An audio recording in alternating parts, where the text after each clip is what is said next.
बाबा गेल्या काही दिवसांमध्ये राष्ट्रवादीमध्ये मोठ्या प्रमाणात जे आहे येणाऱ्याची संख्या वाढलेली आहे. अमोल कोल्हेच्या नावाची चर्चा आहे. काय सांगाल?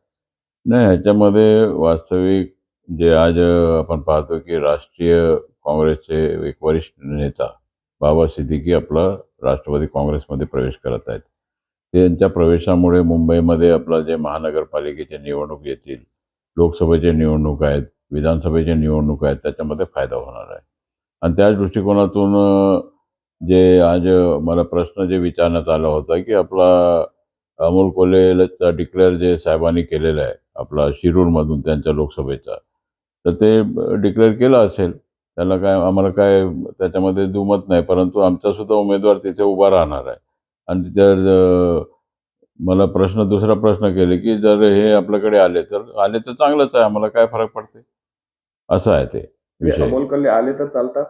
नाही, अमोल कोल्हे आमच्याकडे आले तर आता ते वरिष्ठ नेते ठरवतील काय करायचं. आता त्यांना तिकीट द्यायचं नाही द्यायचं तर वरिष्ठ नेत्यांवर राहणार आहे, परंतु ते येणाऱ्या माणसाला कोण थांबवू शकते. कारण की दादा मध्यंतरी बोलले होते की जर आम्ही शिरूरमध्ये लोकसभेसाठी उमेदवार देऊ आणि त्याला म्हणजे त्यांना देऊ, म्हणजे एकी प्रकारे अमोल जे कोल्हे आहे त्यांना पाडू, असा सुद्धा त्याचा उल्लेख होता. त्यामुळे मग जर ते येणार असेल तर मग कशासाठी येणार आहे? जर पाडण्यासाठी आहे की काय? नाही नाही, ते येणार. ते दादांनी जे सांगितलं ते खरंच असेल, कारण की ते त्यांना दादांनी जे यापूर्वी सांगितलं की ते त्यांना पाडायचं आहे म्हणजे ते पाडतीलच दादा, सवालच नाही. परंतु कोल्हेंचा जर विचार बदलला तर ते इकडे आले तर आम्हाला काय करायचं. ते पक्षामध्ये एक एक माणूस जुडला तर आमचा फायदा आहे पक्षाचा. म्हणजे अमोल कोल्हे तिकडे राहिले तर पाडले जाईल आणि इकडे राहिले तर त्यांना निवडून आणण्यासाठी प्रयत्न होईल. नाही, तर ते तिकीट कोण देणार नाही देणार ते भाग वरिष्ठ ठरवतील ना.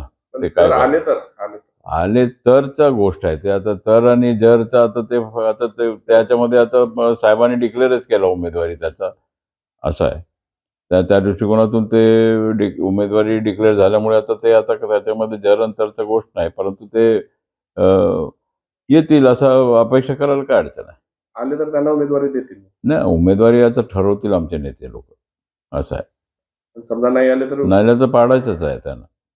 4 सीट आमचे निवडून येणार ना. 4 जे आमचे आहेत अधिकाराचे ते 4 सीट तर आम्ही उभा करणार आणि ते उभा करलेल्या घडीच्या चिन्हावर आपण घडी निघणारच आहे 4ही जागेवर. बारामती सकट. बारामतीतूनही आता नेमकं कोण चेहरा असणार आहे बाबा? चेहरा चांगला चेहरा राहील राष्ट्रवादी. अजितदादांच्या इकडून वहिनींचं नाव सुद्धा समोर नाही नाही, नाव आम्ही काय सांगणार नाही, परंतु घडी चिन्ह आहे. ते घडी चिन्ह 1 लाखाच्या वर बारामतीतून निघेल. कोण असेल असं वाटते उमेदवार? उमेदवारी आता ठरेल. जे ठरल्यानंतर आता त्याच्यामध्ये आपण काही बोलणार नाही, परंतु जे काही उमेदवार चांगला उमेदवार आपण बारामतीला देऊ. देश विदेशातील प्रत्येक घडामोडींचे लाईव्ह अपडेट मिळवण्यासाठी आता साम टीव्हीच्या सर्व सोशल मीडिया प्लॅटफॉर्मला लाईक, फॉलो आणि सबस्क्राईब करा. तसंच सर्व नोटिफिकेशनसाठी बेल आयकॉन प्रेस करायला विसरू नका.